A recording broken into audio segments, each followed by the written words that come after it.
Merkel Media. What does the goddamn line say, Tony? Please do not use gendered language. Then what? Or jail? Look, you're going completely sideways, man. It's a big club. Dare you? Mr. Speaker, the President of the United States. I'm Chris Hansen with Dave on NBC. Jack Marius Tactheratrix. Hi, I'm Spartacus. Dave Jackson, Sacramento, he, him. Steven Seagal. Sex offender guy. I'm Keith Morris. This is Muammar Gaddafi. I'm Rick James, bitch.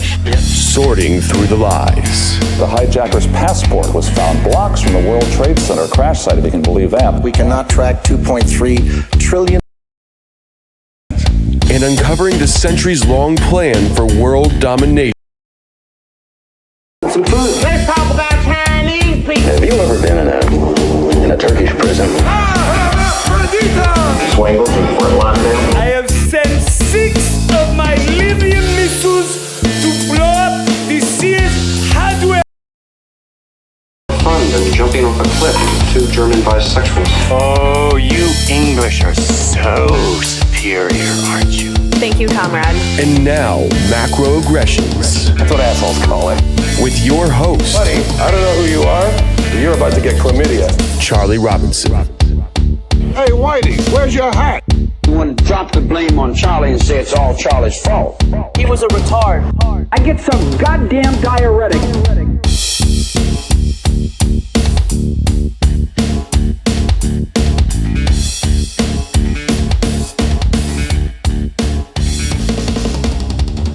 Welcome to Macroaggressions. I'm your host, Charlie Robinson. If you are watching us on Rockfin, Band.video, Vigilante.tv, Odyssey, or you're listening wherever podcasts are served, thanks so much. We appreciate it. We know you have like 8 million options out there. You can connect with me through the website, theoctopusofglobalcontrol.com, or you can follow me on Twitter at Macroaggression. We have an Instagram account as well. It's at Macroaggression Podcast. Tony Merkel manages that.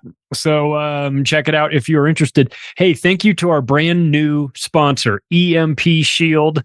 I'm afraid to tell you that you may be needing the services of EMP Shield sometime in the near future. I don't know. I mean, I don't know what gives me that idea. Just random balloons flying over the country. You know, nobody knows what's going on in our airspace, things like that. Well, look, the scientists over at EMP Shield created a product that actually works. It's way better than military grade. In fact, not only that, this thing is many times more efficient than single-use military designs. It can handle 40 plus EMP strikes, but let's be honest, if they get us with 40 EMPs, I don't know if this is a world worth living in. But the product works, man. You can use it on your home. You can use it on your cars, on your motorhomes, on your boats, generators. They've got bundle packages where you can get multiple EMP shields for a variety of devices. This device will protect against EMPs, solar flares, and lightning. Hopefully you don't need it, but if you do, you've got access to it. It's fitted to the household circuit breaker with just 4 wires.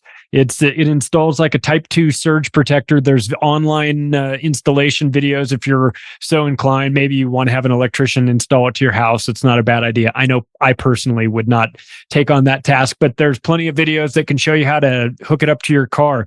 Starting price on this, about $389. Probably well worth it, obviously, if you have an EMP attack and you're going to find yourself in a world of hurt. So I'll tell you what, it's available in most countries. Go ahead, check it out. Go take a look. Go to empshield.com. Read up about it for yourself. If you find something that you like, use the promo code MACRO on your way out to save yourself a little bit of money. Again, this is like preventative measures. Hopefully you don't need it, but if you do, if you're paranoid like me, you probably want to have 1 or 2 of these things installed on your devices. Also, thank you to Legal Shield. Apparently, shielding is the theme of the day here, but Legal Shield has been in business for 50 years. They have an A+ rating with the Better Business Bureau.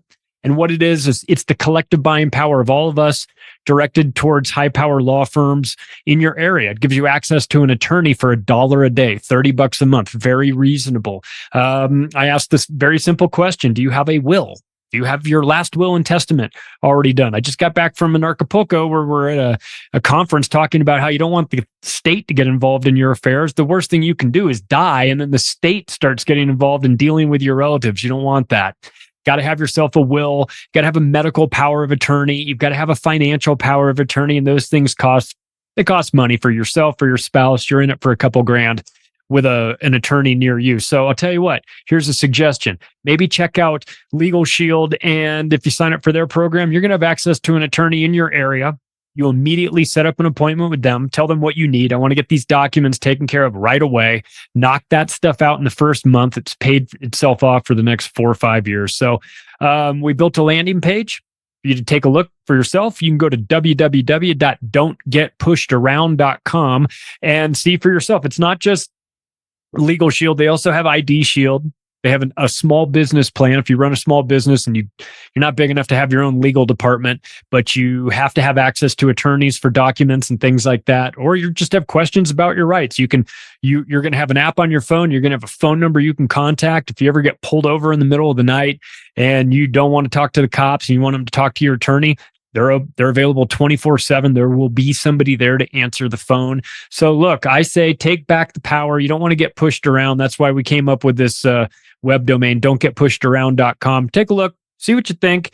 If you think it's right for you, pull the trigger on it and get yourself in a position where you are protected from the people that want to do you harm, meaning the entire U.S. government.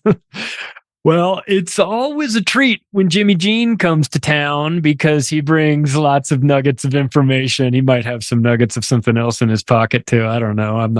There's no judgment here, but he's the host of Into the Microcosm. And man, I'm telling you, Jimmy and I have gone on some exploratory adventures over the years with talking about some ideas. So it is my great pleasure to welcome back to the show, Mr. Jimmy Jean. Hello there, fine sir.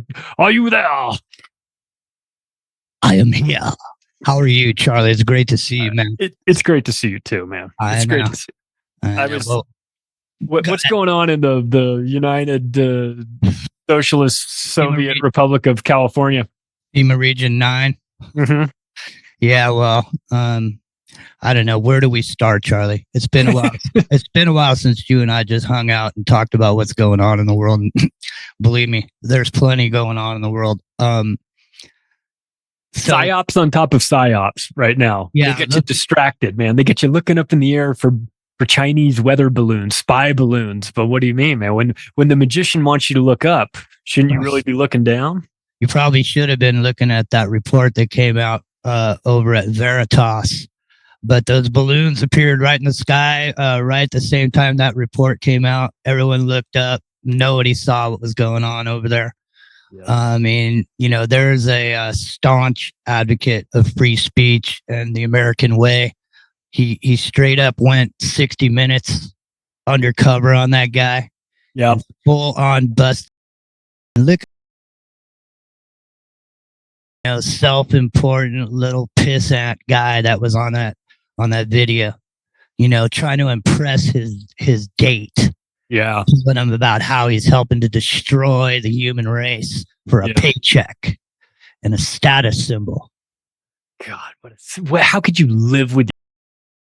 I mean, imagine going to work every day, working for Pfizer, and your job is these.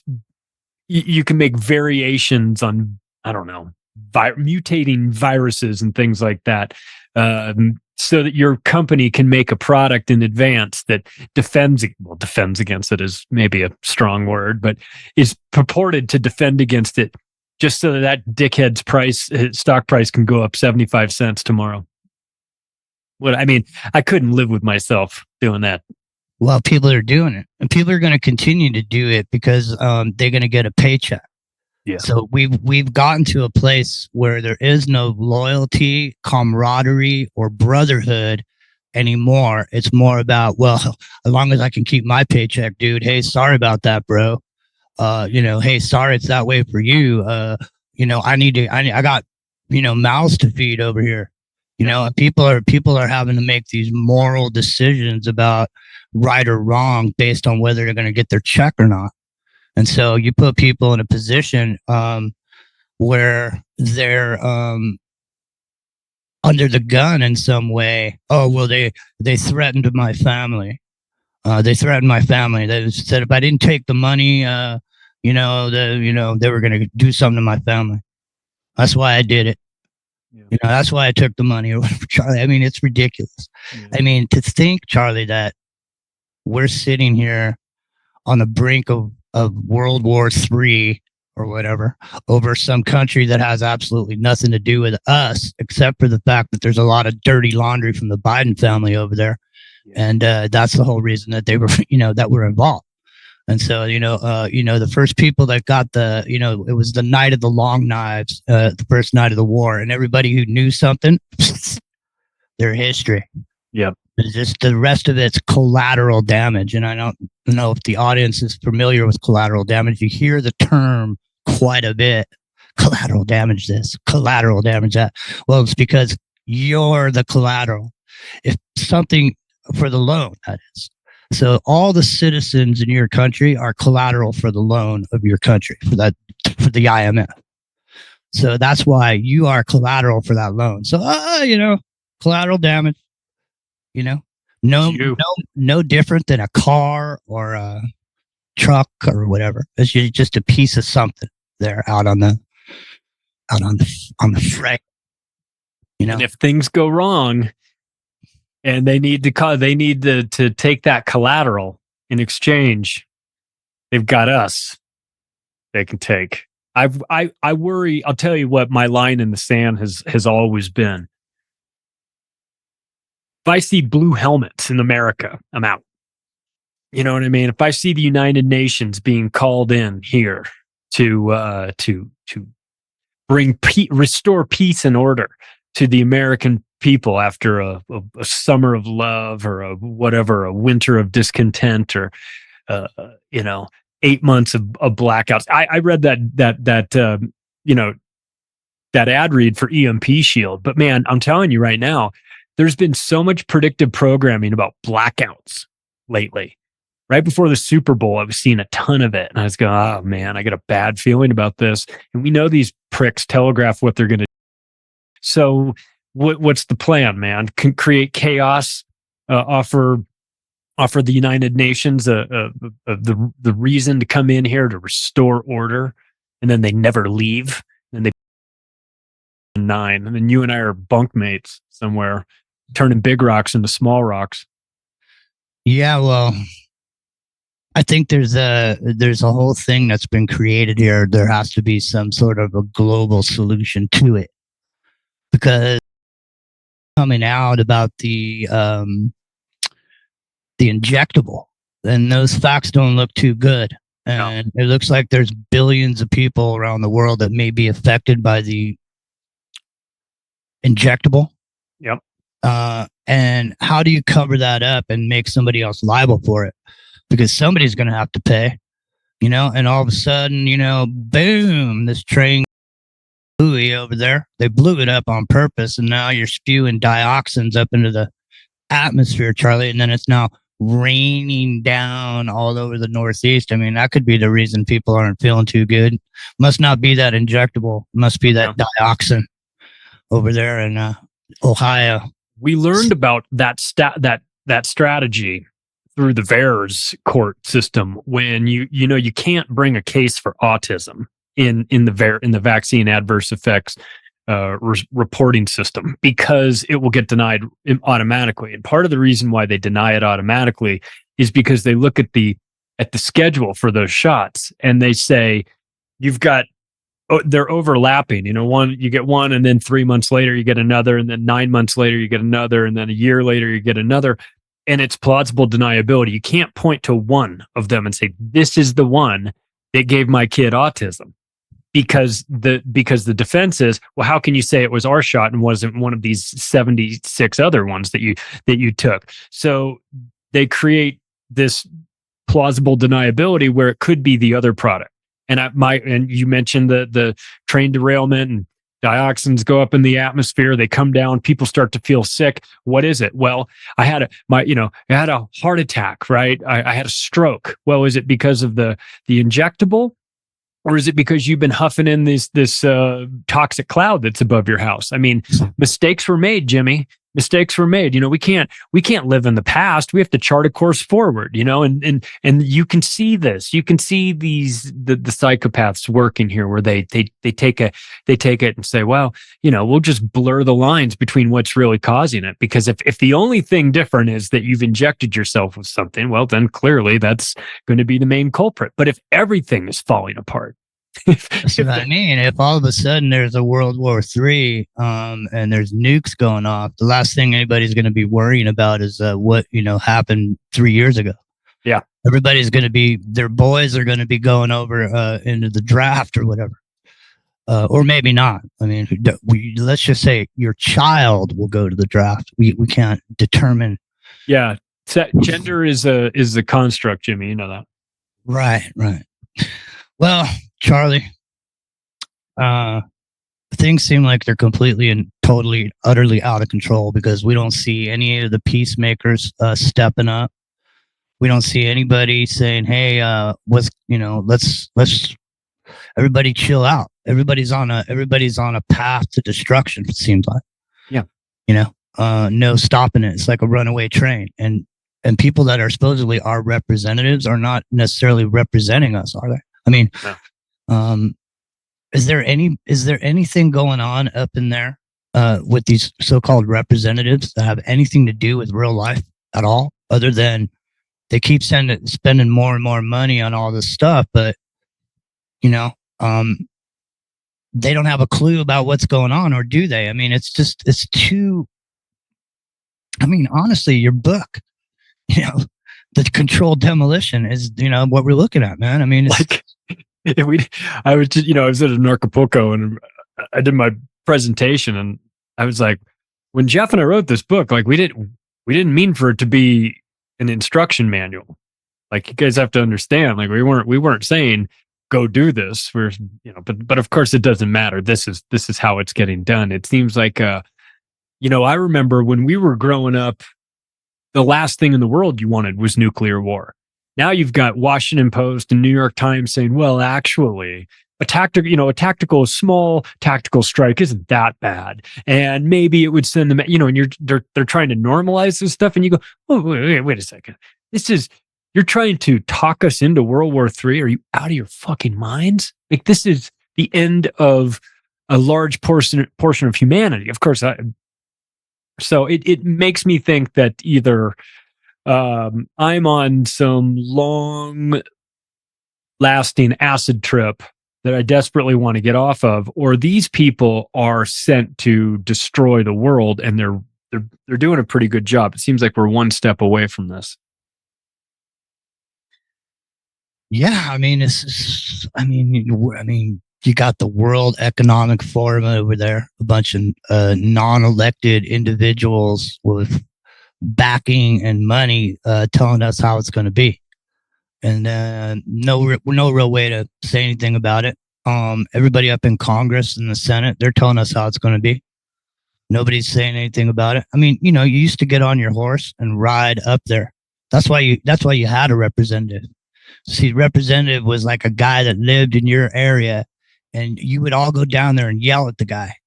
Go this and that and blah, blah, blah, no. And then he'd go up there. He'd ride his horse for months and finally go up there and represent you and all the people around you in your neighborhood and your area. Yeah. But and it's not like that anymore, man. Number one, we don't need to send somebody somewhere because we're all there. We're electronically there already. Right. I mean, I think we're really to the point where we should eliminate this whole representative system that we have and allow people to represent themselves, because people are fully on board with going down the Bitcoin blockchain road. People want to do it. Yep. Okay. People are into it. Some aren't, but lots are. But the bottom line is the blockchain itself is a way for us to positively identify somebody. So you have a choice. You can with all that's going on, Charlie, with the deep fakes and the chat GPT and all this stuff, there's no real way to know that it's you on here. Yeah. Okay. And so until people start getting embarrassed by videos that come out that's not them, until stuff starts happening where people are incriminated and they have to put a stop to it, Charlie, we have to put a stop to it. Look at Charlie's been seen coming robbing this bank. It's you, right. Charlie. 5 guys saw you there. It's coming. Right. So people will scream for the positive ID, even though now they don't want it because they say, well, if you got positive ID, Charlie, well, you can track and trace me. Well, check it out, man. They're tracking and tracing you anyway. Right. But the thing is, if you took control, if us as a citizenry took control of our digital identity, then it would eliminate the need to have somebody up there voting for me. We could all vote for what we wanted to vote for. We could all do our time, being active members in our country. But at this point, everyone just sits back because they feel like it's out of their control. Have you thought about the concept? And we might have talked about this before, but I mean, anarchy isn't black ski masks and dudes on skateboards spray painting Starbucks or whatever. No, it's a whole system, and it's no slaves, no masters. Yeah. I mean, what if we went to a more a digital anarchy where let's say each of us, we're just throwing this around, we're kicking it around, a couple of bros, we're kicking around ideas, to make the country better. How about this? We figure out the exact amount of money every year that we all have to pay in taxes. And that amount of money that you have to pay in taxes, you decide where that money is going to get spent. Yeah. So in other words, if you got $30,000 you got to pay this year in taxes, you have $30,000 to take from your taxes and invest in the things that you want to move forward in America. As opposed to me just giving you my money and going, hey, Charlie, here's my money. Just go do something with it. Because we don't like what they're doing with it, do we? No. And I've often thought about that. If you were able to allocate a percentage of your tax dollars, which I'm no fan of taxes, obviously, but if you are paying taxes and you have to pay them, to allocate it and say, well, these are the things that matter most to me. Education, but not the Department of Education.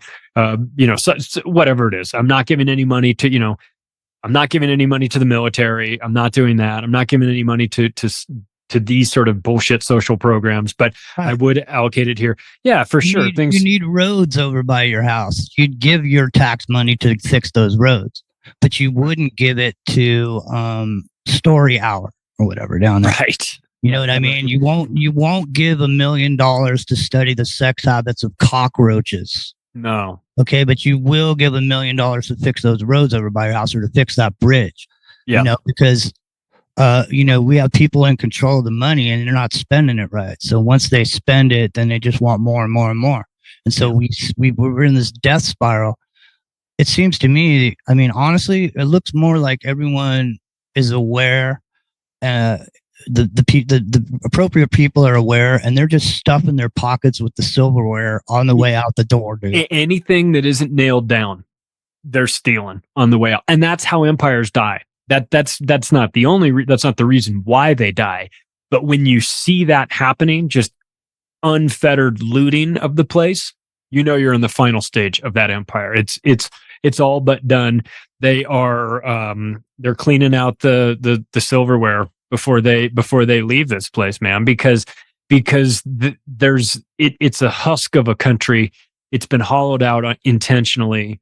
They've done it financially. They've done it socially. They're in the process of doing it socially, getting everybody confused about what it means to be a human being and what you are and how many genders there are, and be a transhumanist, man, because that's the way you can live forever, except that you're no longer human and now you have no rights, and now they can patent you and trade you and throw you in a wood chipper if they want to, because they own you, because you're a commodity now. Rights. No human rights for you.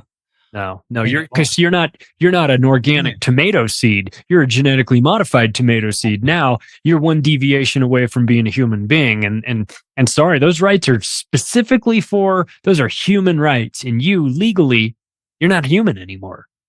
And so that's this wet dream psychopaths in Davos, where they talk about this fourth industrial revolution, the blending of man with machines. I mean, what a diabolical concept. But of course, you've got guys like Bill Gates running this, involved in it, and you go, well, who is the biggest financier or the largest shareholder of Bill Gates was? And who's doing genetically modified seeds? Bill Gates. That they just took this concept. Well, if we can do this with a tomato plant, why can't we do this with Jimmy out there who's not bothering anybody? Why can't we make like a photocopy of Jimmy that's like kind of looks like him, but it's like that photocopy you've run through a photocopy of a photocopy, and then you get to a place where it's just kind of a little bit blurry around the edges, and it's no longer you, man. Mm-hmm. You're collateral. Yeah, collateral damage. But, it's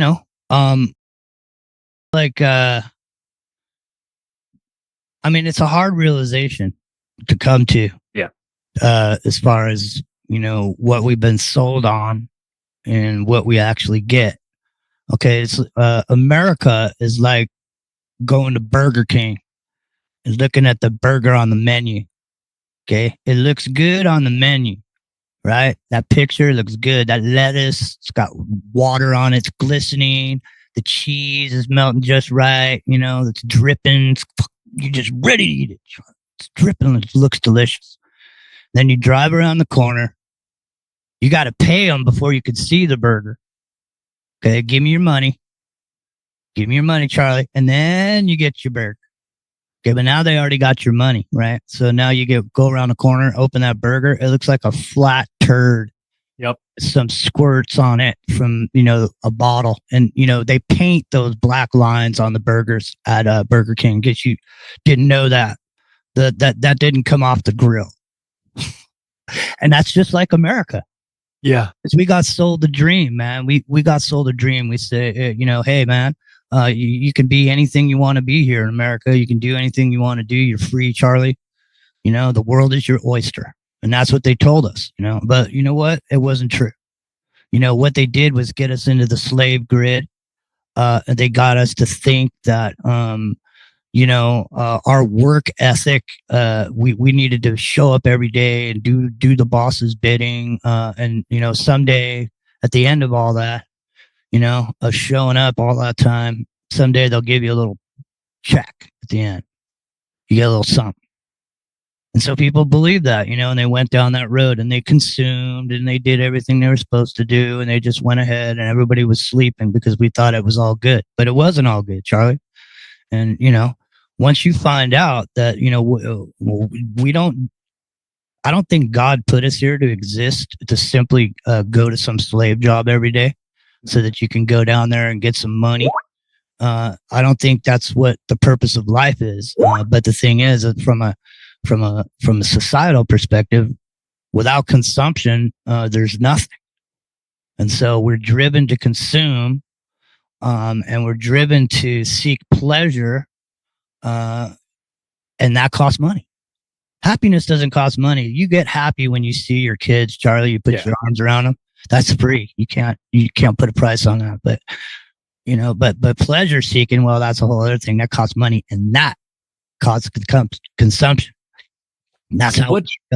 What do you think is worse, though? This menu, where you look up there and you see that perfect cheeseburger that you're not going to get, or the other things in life where you go in to get to pay for the service, but there is no menu and you don't know what it costs. Like when you go to the hospital or when you go to the mechanic or when you pay your taxes, there's no itemized list of, oh, I want the foot surgery. It's $595.99. No. You get that bill after it's already too late. and then you have to dispute it. And of course, the healthcare system's a disaster. You look at that, then you look at you look at mechanics. What do people hate about mechanics? Well, I said it was going to be about this much, but then we found this broken part and we found this broken part, and all these things add up. And next thing you know, the bill's 4 times higher than what they told you it might be, or what your taxes are. Well, how much are my taxes? I don't know. Well, you're the one telling me I have to pay them. How much are they? Well, you figure it out. But if you're wrong, we'll put you in prison. No menu? Menu? Holy shit, man. It's a menu written in pencil. Constantly changing prices. Oh, well, you didn't say your transmission was we got in there. I didn't see it until I got in there. And then I noticed your transmission was screwed. Are you talking about my transmission or are you talking about my ACL surgery? What are we talking about here? Next thing you know, you got an unpayable bill. And then came the insurance companies. Then came those fucking insurance companies, man. You pay them month after month after month after month in the event that someday, if and when something happens, you'll be covered. Right. But then you find out, whoa, you weren't covered. No. Oh, wow. Yeah, see, that's the one. You didn't read that there? Oh, yeah. Yeah, you got hurt on a Thursday, man. We don't cover on Thursdays. Well, I think there is a menu for the United States of America, and it's called the Bill of Rights and the Constitution. Yeah. So there's people saying that, throw it out. It's an old document or whatever. But I mean, it's the basis of everything that we believe in here in this country. So you can't just start, selectively decide to disregard certain aspects of it.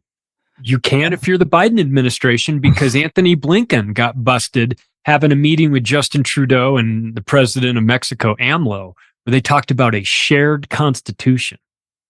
Talking about how they were talking about the Declaration of North America, or That's right. DNA, and a shared constitution. Hey man, I got this pocket constitution here right in front of me. Doesn't say jack shit about Canada and Mexico. So help me figure this out.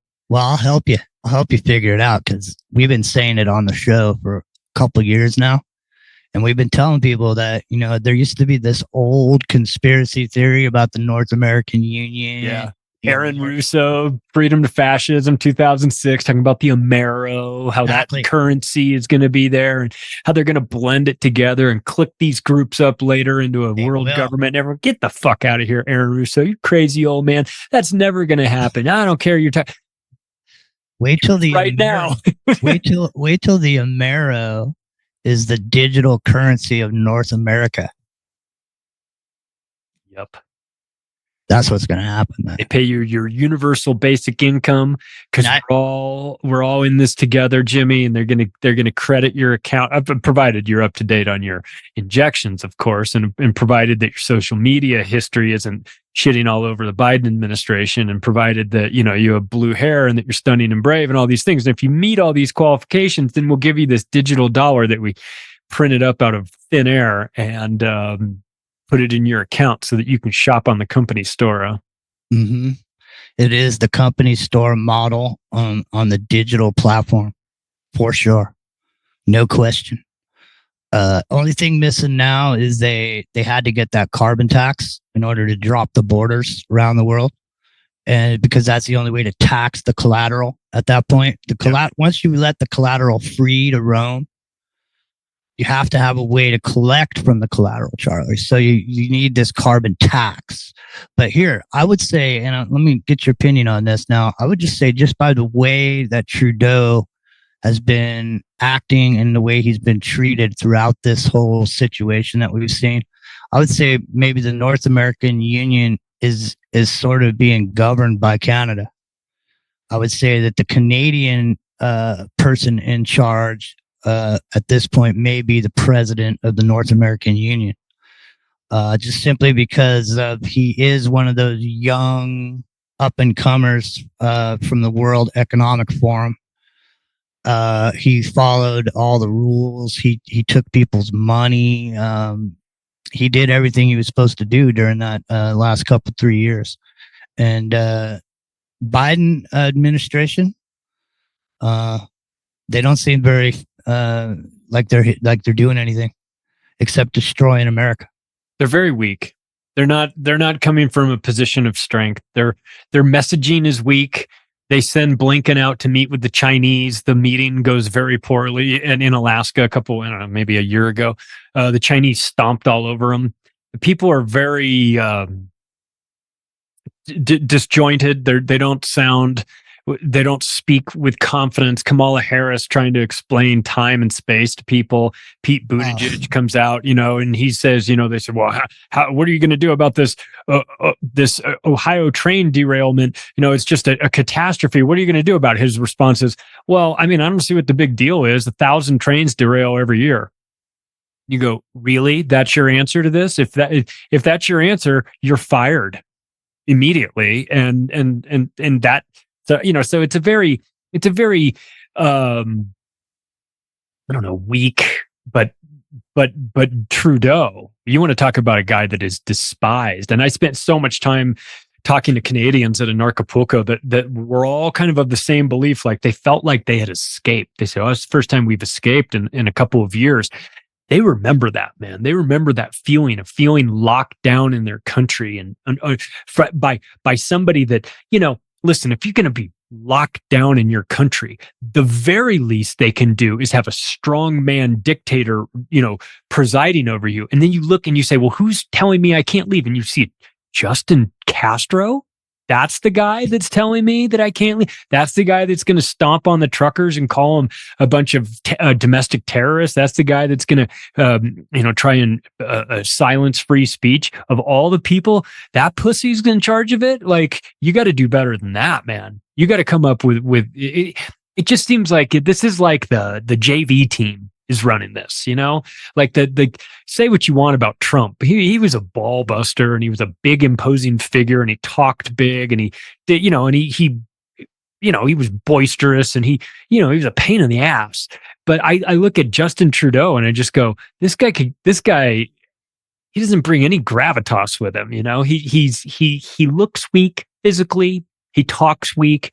He's whoever you want him to be. You've seen the Man of 1,000 disguises with him dressed like an Indian and feather Indians and then like turban Indian and all kinds, and you just see him and you go, oh my God. Like the idea of this guy in charge of my life is embarrassing.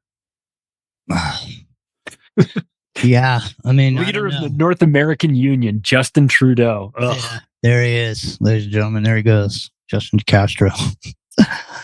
Yeah, no, I don't know, Charlie. It's I would say it's a critical time in America. What happens, I think, in the next year or so is going to determine what's going to happen for us for the next period of time. And I'm just hoping, but my grandma used to say hope in one hand and shit in the other one and see which one fills up first. And,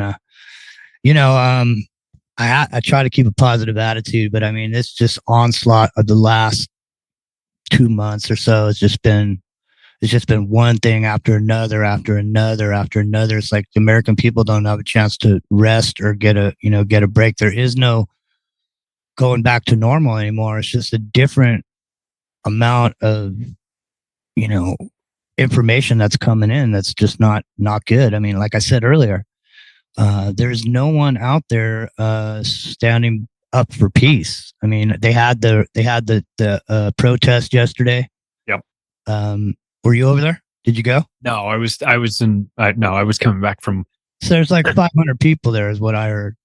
I don't know how many people showed up, but I heard it was a small crowd and that the mainstream media used that to bolster the opinion that America wants war. That the reason there was nobody there is because we all want to go to war. To save Ukraine. Yeah. Well, they've had to lower the standards for people to get in the army because the American public is that they've lowered the physical requirements, they've lowered the educational requirements, they've lowered the physical components of the way you look. They've said we'll allow neck tattoos, we'll allow knuckle tattoos, we don't care anymore.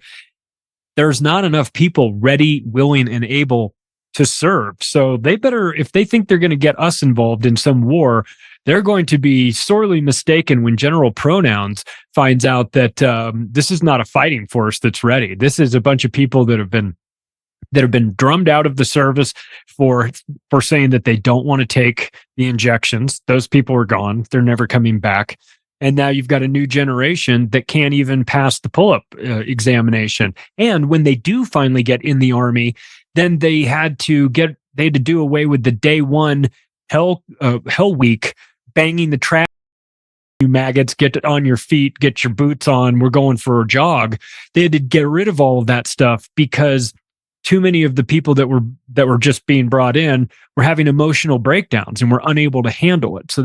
So this is not a recipe for success. This feels like that's exactly why they have to reinstate the draft, Charlie. Yeah. And because, I mean, one of the things they mentioned over there in the Ukrainian situation was that these two older women got on camera and talked about how a whole generation of Ukrainians had been massacred, and, you know, they lost a whole generation, and the only people left were these old people. And then a couple of days later, they went and killed those two ladies, these two 80-year-old ladies sitting there talking about it. So, I mean, you can't talk about anything over there. And, you know, how long is it going to be before that's the way it is here?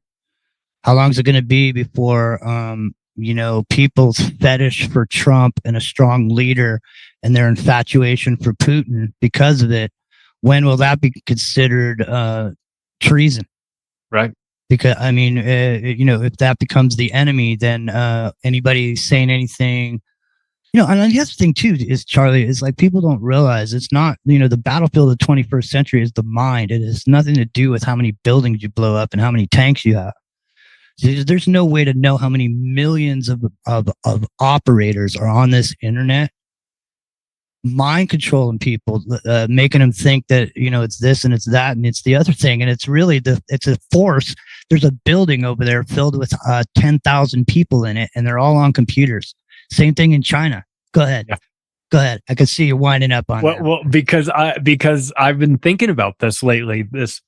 This mind control that's going on, and clearly we saw it. We're getting a real taste of it with the Twitter files. Not that we didn't know that the feds were deeply involved in that, but now we have concrete proof that the feds had a direct pipeline into the Twitter headquarters, and they could engage in a form of mind control via deleting posts, deleting people, deleting agendas, ideas, blacklisting them, shadow banning them, do not amplify them. You know, all the tags that they put on this. We watched this happen. This is a form of, you know, it's a form of mind control. And then on in conjunction with that, it feels like through the Hollywood apparatus, television and whatnot, there is a push to normalize the concept of zombies. You know, like every program is now about zombies and has been for the last 10 years. And you go, oh, that's cute. You know, there's always been science fiction stuff. And you go, well, are we really talking about science fiction? Or are we talking about science future, where we've got a bunch of people that are acting like zombies, or that have their minds controlled, or that, you know, again, now we're back to transhumanism. Or do we, you know, we have implantable chips, or maybe we have smart technology that are inside people. How do you classify a zombie at this point? Is it somebody, we see this in nature sometimes with parasites that will take over bugs and control their brains and make them, you know, and navigate these beetles that get infected with these mind parasites. Mm-hmm. Are we not living through something similar, where maybe it's not like a zombie with its arms stretched in front of it, dragging its feet, slowly walking down the streets, yelling, you know, mumbling brains, but instead it's more subtle than that. But we're a zombified nation.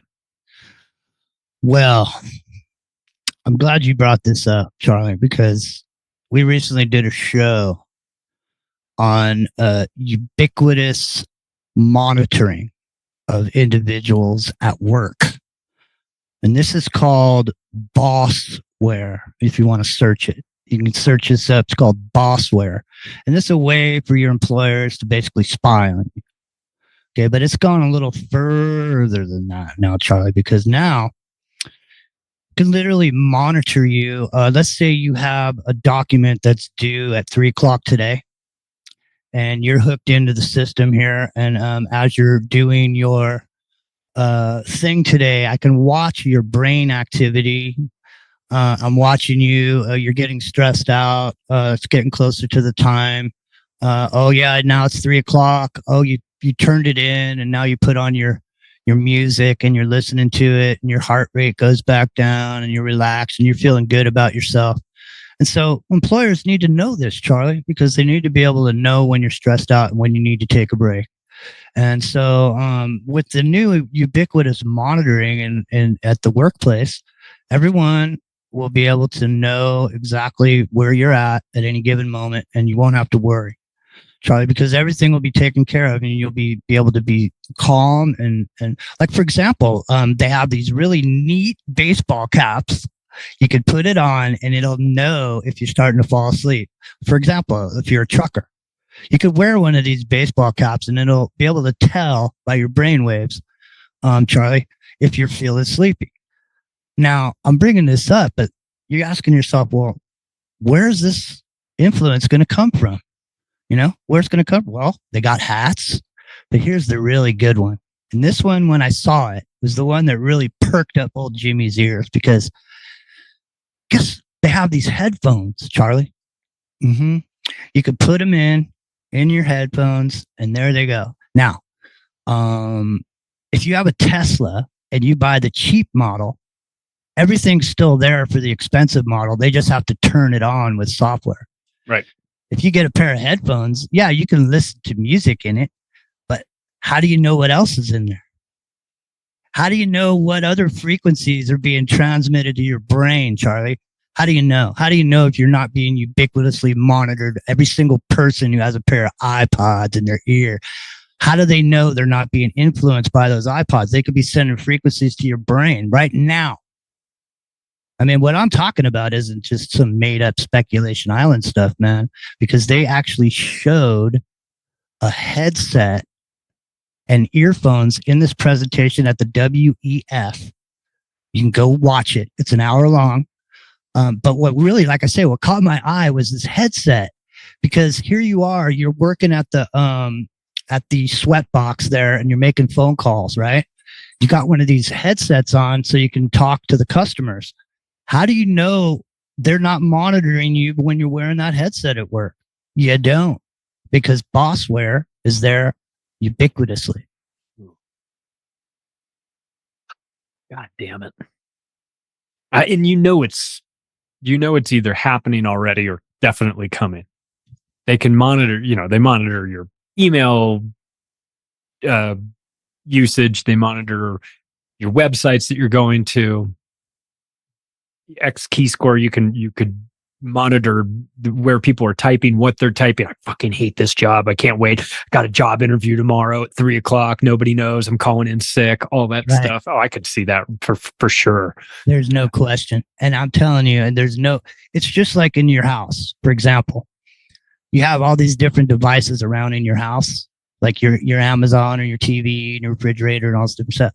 Well, unbeknownst to you, there's a wireless Bluetooth network that's formed, unbeknownst to you, between these devices. You don't know it, you don't see it, but it's there.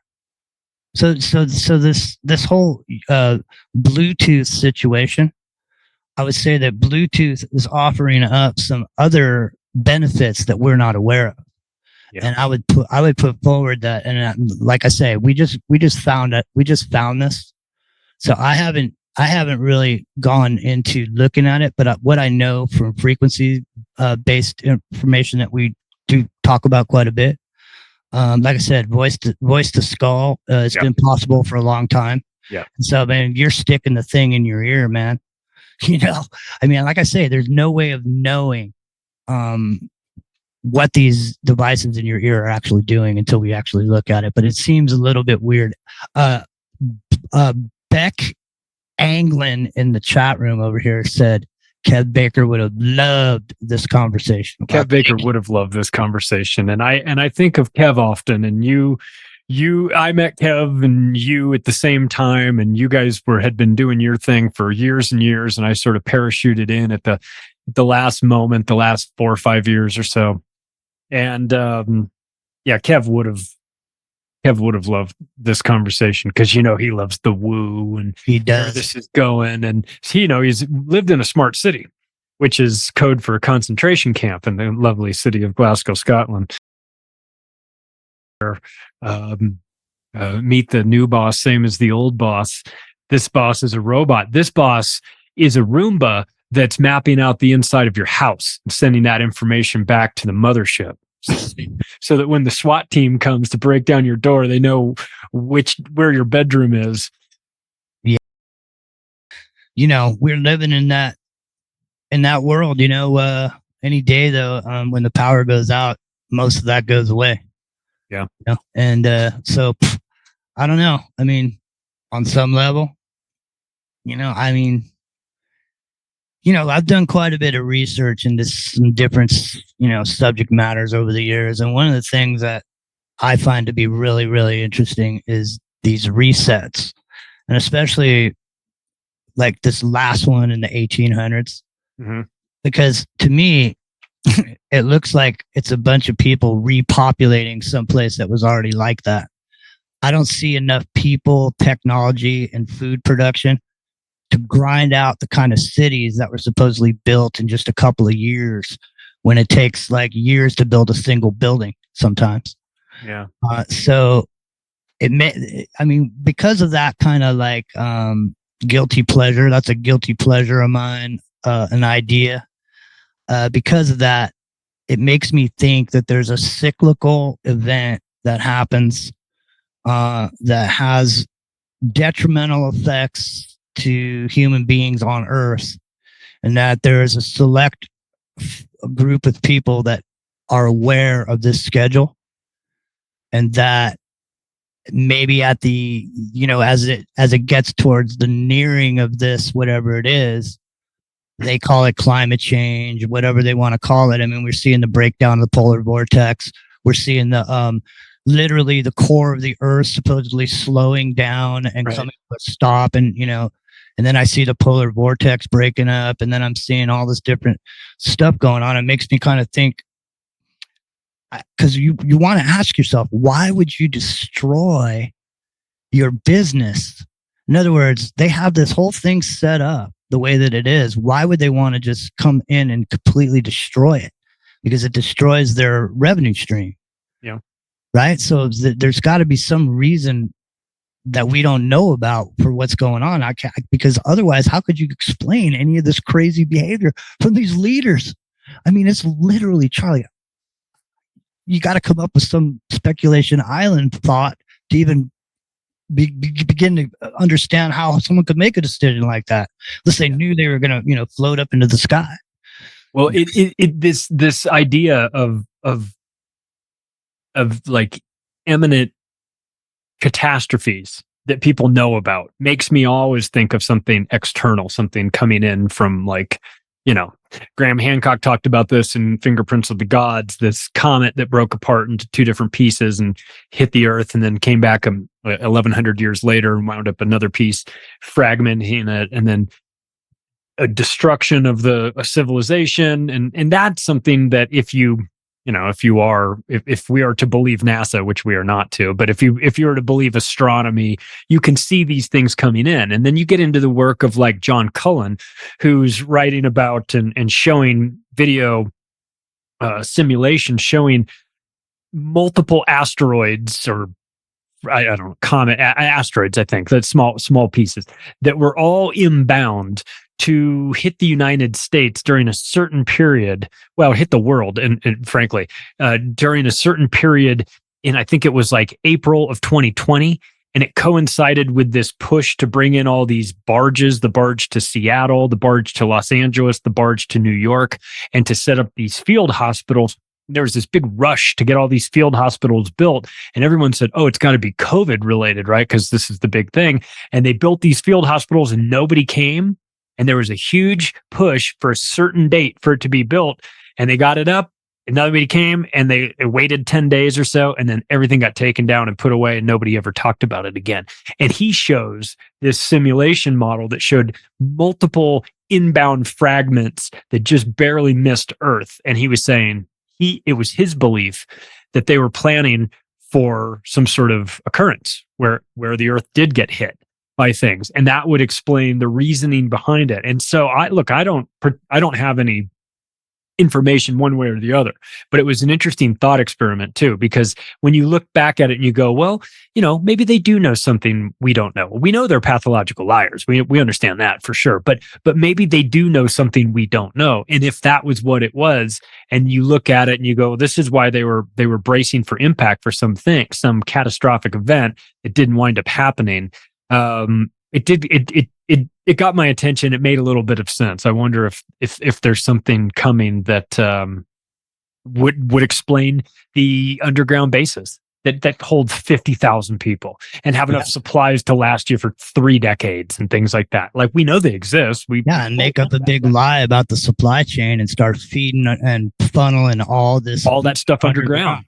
Yeah. I mean, there's no way to know, We just got to try to keep our heads. And, like I was saying earlier, there's no one in Congress who even understands the future.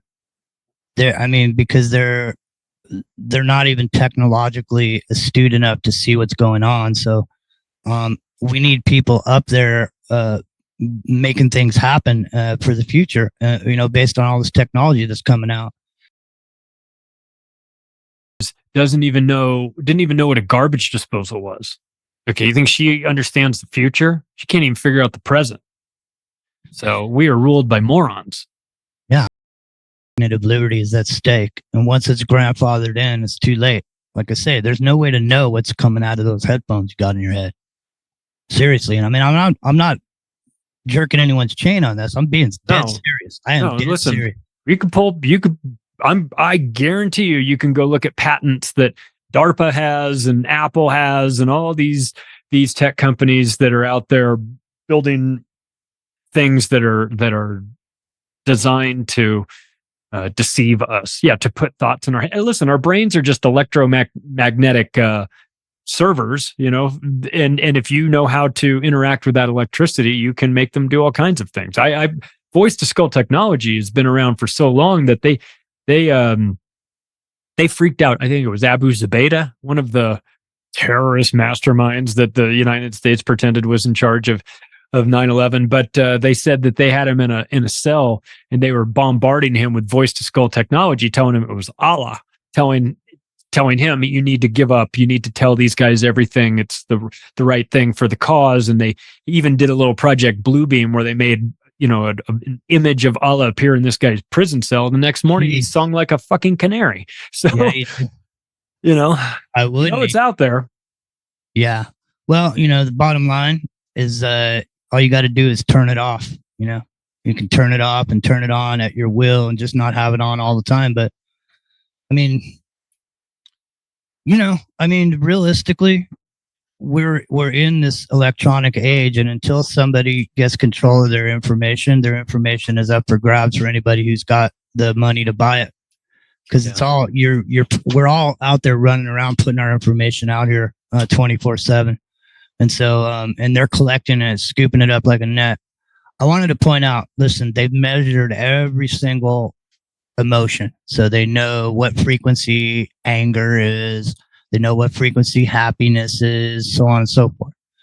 So if I know that and I can broadcast that, and then I also know there was something called the gateway process. You can find it at CIA.gov if you want to look it up. But there was a supplemental to the gateway process document where they went through the gateway process itself and made points, strong points about it. One of the biggest points was that the human body and the human being will resonate with whatever the strongest signal is that's coming in.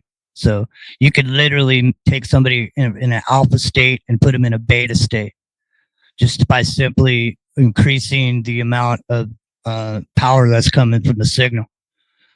So normally we're supposed to we're resonating with the earth, right? So we have our feet on the ground, and there's the earth. The earth is resonating at a certain vibration, and normally we resonate with that. But because we're in this electronic soup of all these different frequencies, we're out of context with the earth. And so we're off balance. And so it seems like that every way we look, we're being pushed off balance. You can't, if a boxer's in the ring and he's trying to win a fight, he needs to get a minute, get his head back together. He just got hit. He needs to get his head back together. But if he gets hit again before he can get it together, it's only a matter of time before he gets knocked out. And I think that's where we are. We're being hit and thrown off balance in so many different areas that people can't take their shoes off, resonate with the earth, and like get a grip on the future. People, that's the biggest thing I think that I've heard from people, Charlie, recently, is that there's no way for them to think of the future. Like they can't think of going and sitting on a warm beach somewhere and retiring with a little, umbrella in their glass. They can't think about what they're going to do next week. They can't think about a business because they don't know what kind of business to start in a situation like this. There's so many different things that have gotten us off balance. And I think, the main thing is, as people, we should try to focus and get back in check, get ourselves back in tune, Yeah. I read this person was talking, I think I saw it online. They were talking about how they had just discovered that a large segment of the population doesn't have an internal monologue. Like they just don't think about things like, oh, I would say this, and maybe, and then that person might respond with this, and then I would say this back, or I'm thinking, there these thoughts, these things that we sort of take for granted, this internal monologue. They were talking about this with a group of people, and the group of people were going, "What are you even talking about?" Like they'd never heard of it. They had no internal monologue, and they didn't understand what this person was saying. They thought he was making it up. And then you go, well, wait a second. Then you see the NPC memes, and all these people, all the gray people that look exactly the same, and you go, that's it. That's it. They've disconnected your internal monologue. You have no ability to filter out thoughts before they come out of your mouth. You simply, you're missing that connective tissue between your brain and maybe your soul in your brain, in your mouth, and there's just nothing there. It seems like that might be the way that people are being so easily influenced. You see the sort of meme of the chip going in the NPC's head, and it says, "I stand with Ukraine," and then you see it come out and a new one being put in that says like, gender is a construct or whatever, all these nonsensical things that people are automatically told that they're supposed to believe. Part of them they believe it because they have no ability to filter out or weigh logic and reason versus this insane ideas that's being taught to them. I think you're onto something here. Now, I didn't consider this ever before this conversation, but I think you're onto something. Because I think they figured out a way to turn that off, and that's what they do. And so just like only certain people like the Grateful Dead, yeah, and other people absolutely hate them. So the Grateful Dead doesn't care about the people that hate them. They're only concerned with the people that love them. And it's the same thing with these frequencies and this electronic mind control, is that it works, but it only works on some people. Okay, so some people are susceptible, and so when they are, boom, they follow the crowd, just like you're talking about. I'm going to look into this because I actually had a conversation about this before, about internal dialogue, and like, I asked people on the show about it. Like, do you think in words? Do you think in words? Do you talk to yourself? And I had a person say no, they didn't. Yeah, and that was interesting to me because I was thinking to myself, oh well. How do you hash stuff out in your head? You weigh things. But I guess it's possible to think without language or symbols. I don't know how, but I wondered if I was just, I wondered if maybe this was. I'm not super artistic. I can't play an instrument. I can't paint a painting. I guess maybe some people would say writing books is artistic, but I don't really think of it like that. I look at those people and I go, wow, your brain works way differently than mine. Like the people that can sit down with a pencil and just draw out like a tiger, and you go, holy shit. Like to me, that's magic. And that is, my brain doesn't work that way. So I wondered if when I hear these people going, what are you talking about? Internal monologue. I think, well, maybe they're just more artistic. And maybe that's the way they think. And then I think, well, okay, maybe that's the case, but still, there's a certain level of logic that needs to be there. And it seems like these people are detached from that logic component. And it's like the circuitry has been fried, and it just doesn't fit anymore. And I wonder if that's the education system. I wonder if that's electromagnetics doing that. I wonder if it's the diet or all the above. I don't know. It just seems like some people, no matter what you do, you show them the facts and evidence, they just can't figure it out. And those people seem to be in that NPC class that's very easily manipulated. And I wonder if that is something that has been sort of building over time, or if they have actually found a way to flip the switch and turn people's brains off. They flipped the switch, my man. It's the only explanation for it. I mean, other than that, I can't explain what goes on. Oh man, I miss the good old days when they used to just put satanic lyrics hidden in your music. You know what I mean? Yeah, exactly. Well, that's Jimmy Jean, everybody. Hey, Jimmy, tell the people where they can find you, where they can find your shows and support your work and all that good stuff. 10-4, it's intothemicrocosm.com, and we just started a new network. It's called the Independent Broadcast Network. IBN247.com is where you can go. And we have some shows over there. We're just getting rolling. And so our show is there at 9 o'clock Pacific. It's Revolution Radio, 9 o'clock Pacific on Friday nights is a live show. And then we do a Saturday night show on Independent Broadcast Network at 7 p.m. Pacific. So if you want to catch us, you can catch us there. And thank you, Charlie, for having me on. I really enjoyed being here with you today, man. It's been a great conversation. I appreciate it. And sometimes I'll listen to Into the Microcosm. You'll catch me in those chats and everything. And yeah, man. I like it because you blend, you do the thing that's really tough to do. You take a theme, an idea, a concept, and then you bring in the music that matches that. And it takes people on a ride, man. It's the best radio show that's out there because it's well thought out and you do a great job. Plus you play good music too, man. And that always helps.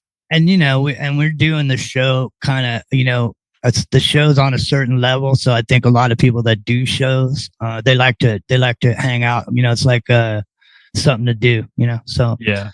We really appreciate you, Charlie. We love you so much, man, and wish you more and more success, man. You're doing great, and just happy to be a part of everything, meeting you with Kev and becoming friends. And it's just, it's been fantastic, bro. It's the universe. It brought us all together, and I appreciate that. And I wish Kev was here, but I think of Kev as a booster rocket that took us into the stratosphere, and the auxiliary rockets are kicking in too. But he did such a fantastic job of getting me off this planet, in a metaphoric sense. And you've been a part of that. So everybody go check out Jimmy Jean, support his work. If you like this episode, you can take the additional step right now of sharing it with your friends and family. You can follow me on Twitter at Macroaggression, or the website, the octopus of globalcontrol.com. Thanks, everybody. I'll talk to you again soon.